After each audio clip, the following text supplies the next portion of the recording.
सिंध के अॻूणे घरू वज़ीर MP मटियारी डॉक्टर मखदूम रफ़ीक ज़मान सिंध हुकूमत एशियाई तरक्याती बैंक के सहकार सां मटियारी तालुके लाइ एक अहम स्कीम मंजूर कराई है, जै ज़रिए मटियारी का नसरपुर ताईं 43 किलोमीटर रोड मंजूर करायो है, जैसे कुल लागत 2079 मिलियन रुपया ईंदी, जैमां 87% रक़म एशियन डेवलपमेंट बैंक और 23% सिंध हुकूमत अदा कंदी।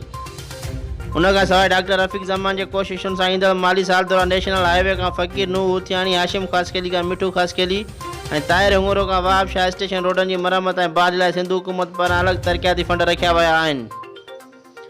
मटियारी वासियुनि लाइ इन मेगा प्रोजेक्ट की समूरी तामीराती कम की निगरानी भी एशियन डेवलपमेंट बैंक के अमलदार कंदा। उन्होंने अहम रिथाउनि की मंजूरी लाइ गुज़िरियल 2 सालनि खां मखदूम रफ़ीक ज़मान मुसलसिल जाखोड़ कई। इन्हनि अहम तरक्याती रिथाउनि ज़रिए मटियारी समूरी अवाम ख़ासि करे मटियारी शहर उडेराल स्टेशन उडेरो विलेज समेत पसगदा जे समेत ॻोठनि के रवासियुनि खे आमदरफ़त जी सहूलियत आबाद करण के ज़रिए पैदावार मार्केट ऐं रसायण में आसानी थींदी।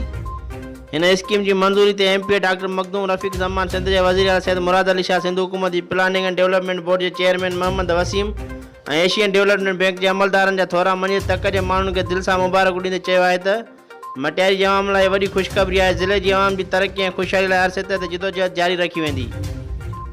गुल मोहम्मद हिंगोरो, सिंध सोशल न्यूज़, मटियारी।